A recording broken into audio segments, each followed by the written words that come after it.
मंडळी, आजच्या विषयाची मांडणी करत असताना माझ्या डोळ्यासमोर मुंबईतलं प्रचंड असं शिवाजी पार्क मैदान आहे, अर्थात शिवतीर्थ।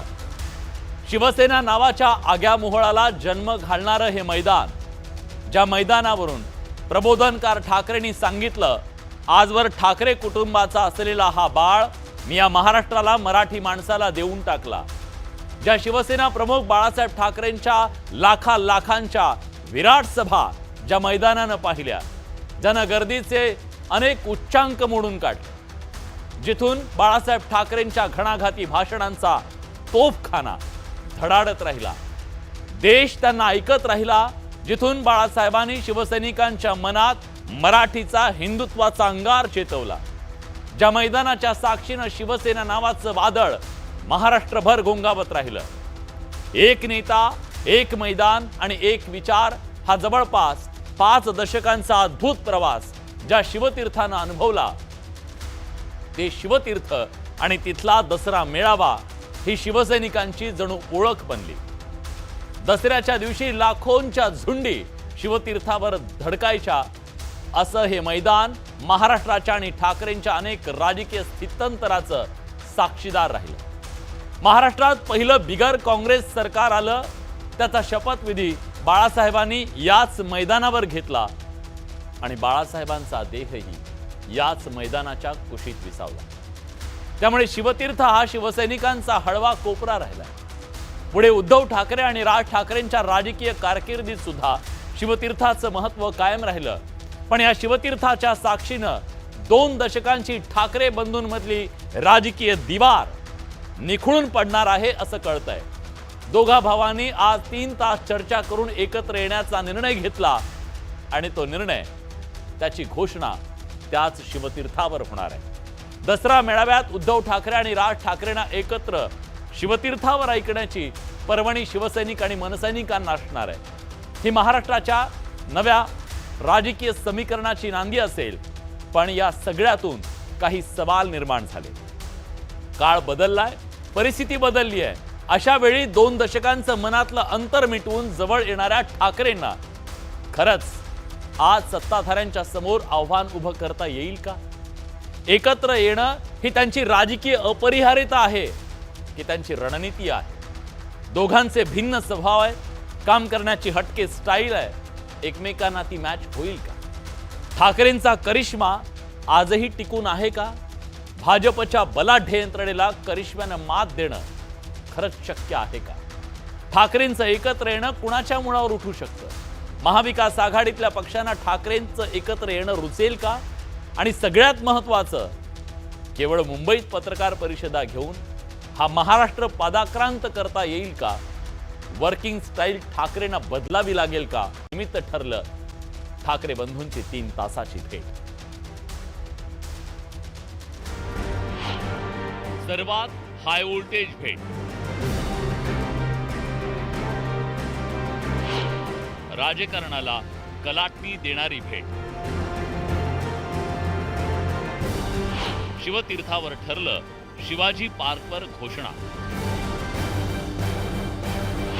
ठाकरेंच्या युतीची 2 ऑक्टोबरला घटस्थापना।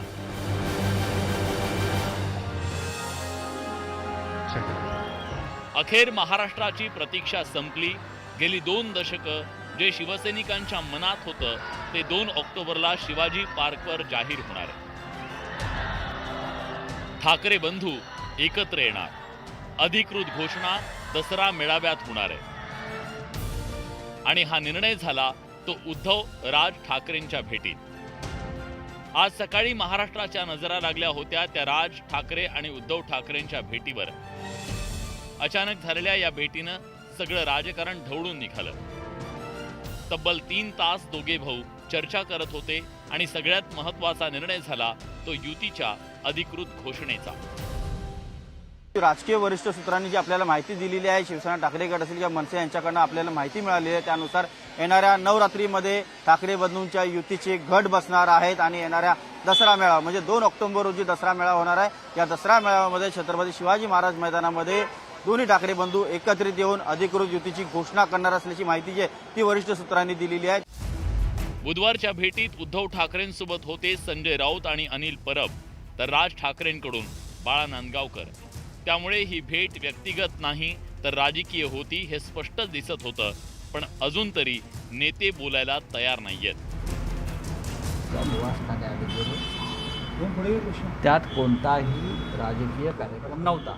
बरं काहीही राजकारण नव्हतं. बरं सत्य असं आहे, बरं मावशींना भेटायला, पुन्हा मावशींना भेटायला म्हणजे राजसाहेबांच्या आईना भेटायला आज उद्धवजी राजसाहेबांच्या घरी गेले. जी काय मागच्या 3-3.5 वर्षात या लोकांनी वाट लावलेली आहे, भ्रष्टाचार आणि नगरसेवक चोरी, मतं चोरी, या सगळ्यात महाराष्ट्रातली लोक वैतागलेली आहेत आणि या दोन्ही भावांकडनं प्रचंड अपेक्षेने पाहतात.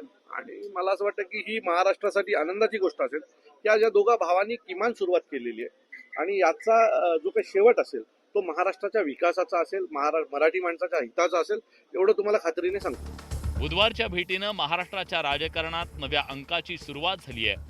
सगळ्या युती आघाडी महाराष्ट्रानं पाहिल्या. आता ही नवी युती कोणाचं समीकरण बिघडवणार आणि कोणाचं घडवणार हे पाहणं औत्सुक्याचं ठरेल. उदय जाधव, न्यूज 18 लोकमत, मुंबई. उद्धव ठाकरेंनी घेतली राज ठाकरेंची भेट. महापालिका निवडणुकीतल्या युतीबाबत दोघांमध्ये तब्बल 2.5 तास खलबतं. 2 ऑक्टोबरला दसरा मेळाव्यात युतीची घोषणा.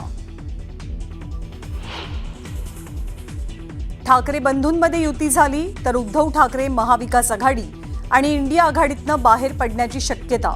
राज ठाकरेंसोबतच्या युतीला विरोध झाल्यास उद्धव ठाकरे एक्झिट घेणार असल्याची चर्चा. शिवाजी पार्कवर ठाकरेंचाच आवाज घुमणार. उद्धव ठाकरेंच्या पक्षाला दसरा मेळाव्याची परवानगी तर राज ठाकरे दसरा मेळाव्याच्या मंचावर दिसणार का याची उत्सुकता. ओबीसी उपसमितीच्या बैठकीत छगन भुजबळ आक्रमक. भुजबळांनी आक्षेप घेतल्यानंतर GRचं 2दा वाचन. बैठक संपल्यावर नाराज भुजबळ नाशिकसाठी रवाना. महाराष्ट्राच्या विकासाचा ध्यास घेणाऱ्या मुख्यमंत्री फडणवीसांकडनं खूप अपेक्षा. नाशिकमधल्या कार्यक्रमात भुजबळांकडनं मुख्यमंत्र्यांचा गौरव तर दोघांचाही विमानानं एकत्रित प्रवास. जनसुरक्षा विधेयकाविरोधात महाविकास आघाडी आक्रमक. मुंबईतील शिवाजी पार्कवर आणि छत्रपती संभाजीनगरमध्ये आंदोलन. बिहारनंतर देशभरात SIR राबवण्यात येणार. 30 सप्टेंबरपर्यंत SIRची तयारी पूर्ण करा. केंद्रीय निवडणूक आयोगाचे सर्व राज्यांच्या मुख्य निवडणूक अधिकाऱ्यांना निर्देश. नवनियुक्त उपराष्ट्रपती CP राधाकृष्णन यांचा 12 सप्टेंबरला शपथविधी. NDAतील प्रमुख नेत्यांना सोहळ्याचं आमंत्रण. छत्रपती संभाजीनगरच्या समृद्धी महामार्गावर मेंटेनन्ससाठी लावलेल्या नोझलमुळे अनेक वाहनं पंक्चर. बॅरिकेड्स तोडून वाहनं नोझलवरनं गेल्याची पोलिसांची माहिती. महाराष्ट्रातील सुमारे 100 पर्यटक नेपाळमध्ये अडकले. पर्यटकांना सुखरूप परत आणण्यास प्राधान्य. उपमुख्यमंत्री अजित पवारांची माहिती. तर भारताकडनं नेपाळ बॉर्डर सील. नेपाळ पाठोपाठ आता फ्रान्समध्येही हिंसाचार उसळला. पगार आणि पेन्शनला कात्री लागल्यानं संतप्त झालेले नागरिक रस्त्यावर.